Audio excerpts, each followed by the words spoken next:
The three little Dassies. Hot, hot, hot. The little Dassies were almost grown up, and it was time for them to find their own place.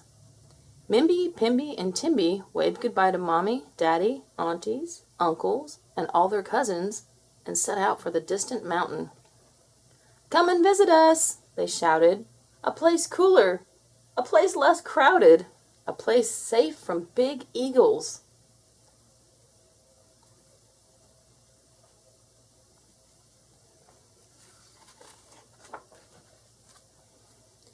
The sisters traveled all day and all night across the Namib Desert, arriving at the foot of the mountain the next morning. "This is where we will live," they agreed excitedly. "Welcome!" a squeaky voice called out from under the scree. It came from a handsome, smiling Agama Man. "No one has lived here for a long, long time. Just me and a family of eagles up on the mountain." Eagles? The three little Dassies shivered in the hot, hot sun.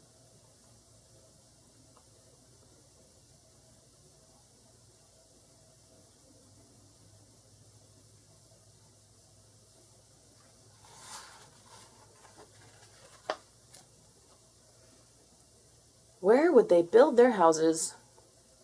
Mimbi eyed the long grasses.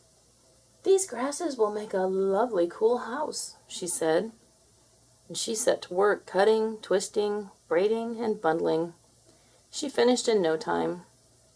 "Be near and dear, sisters," she said, crawling inside for a nap.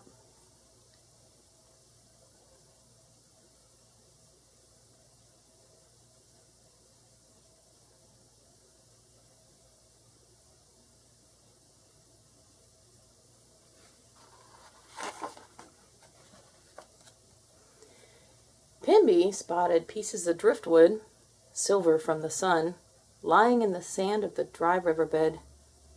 "These will make a fine wooden house," she said, and she set about collecting as many pieces as she could find. When it was finished, she hung up a hammock and called out, "Be near and dear, sisters, while I rest my eyes."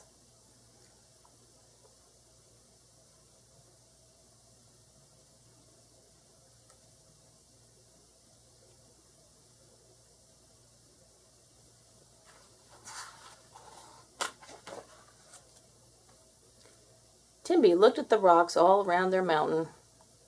"I will make a stone house," she said, "but it won't be as easy to build as one made of grasses or sticks." And it wasn't. She had to work all day in the hot sun to get it finished in time to sleep in it that night. Agama Man had been watching them. He was happy they were staying on. He had missed having company.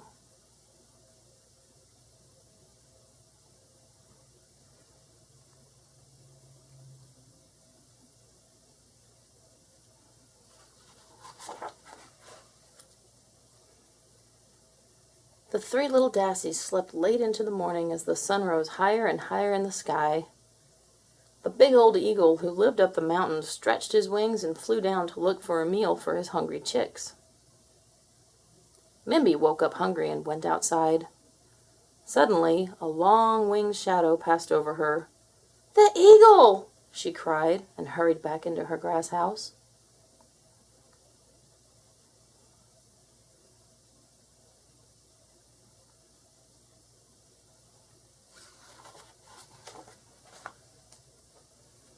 "I see you, Dassie!" the eagle screeched and swooped down. "I'll flap, and I'll clap, and I'll blow your house in!" he squawked, beating the air with his wings until the grass roof sailed off. The eagle grabbed Mimbi and lifted her up, up, up into his nest.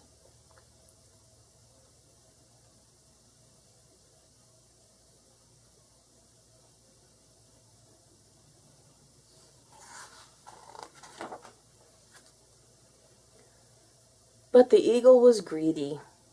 No sooner had he dropped Mimbi into the nest than he spotted Pimbi in front of her stick house far below. 2 Dassies would be double delicious, he thought, and down he went, feathers flying.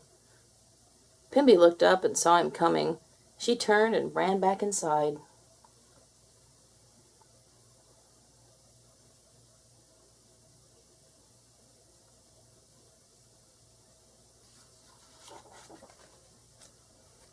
The eagle landed and screeched.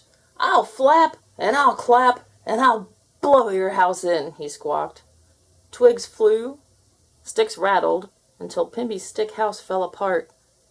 Then, just like Mimbi, she felt herself being lifted high in the sky and plunked down into the eagle's nest.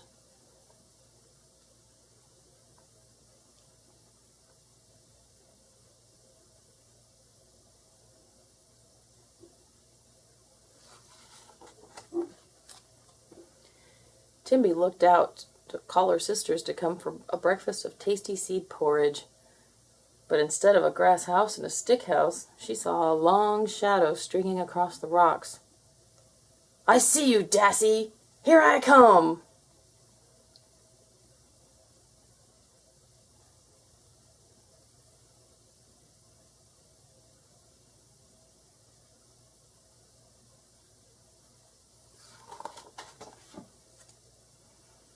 The eagle landed and shrieked, "I'll flap, and I'll clap, and I'll blow your house in!" He flapped and clapped and beat his wings. Dust and sand blew everywhere, but the stone house didn't move. He tried again, flapping and clapping even harder. Dust and sand got in his eyes, but the stone house didn't budge.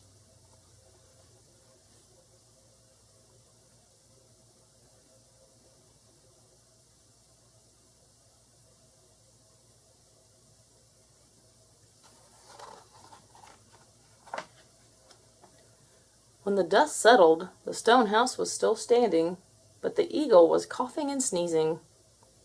His wing feathers were bent and broken, and he was missing tail feathers. Knowing when to quit, he hopped his way up to his nest. At least he had 2 Dassies waiting for his dinner.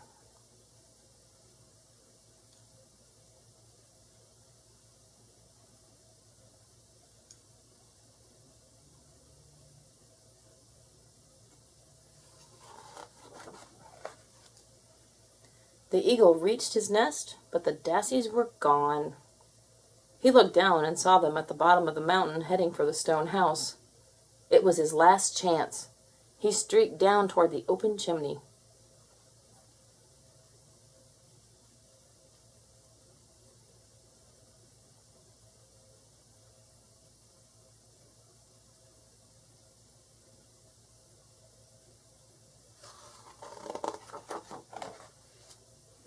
Inside, the 3 sisters hugged each other. "There's nothing like a stone house when there are eagles abundant," they cried. Just then the eagle tumbled down the chimney. "I'll flap, and I'll clap, and I'll—" A hot blast from the fire hit him. "Fly home for a nap!" he squealed. As fast as he could, he squeezed back up the chimney and flew home, all black and singed from the smoky fire. And Mimbi, Pimbi, and Timbi never saw so much as a tail feather of that eagle ever again.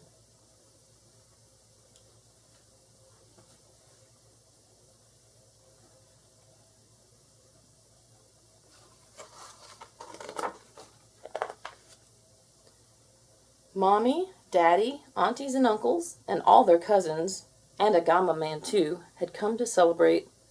"Welcome," the sisters cried, "to a place cooler, to a place less crowded, to a place safe from eagles."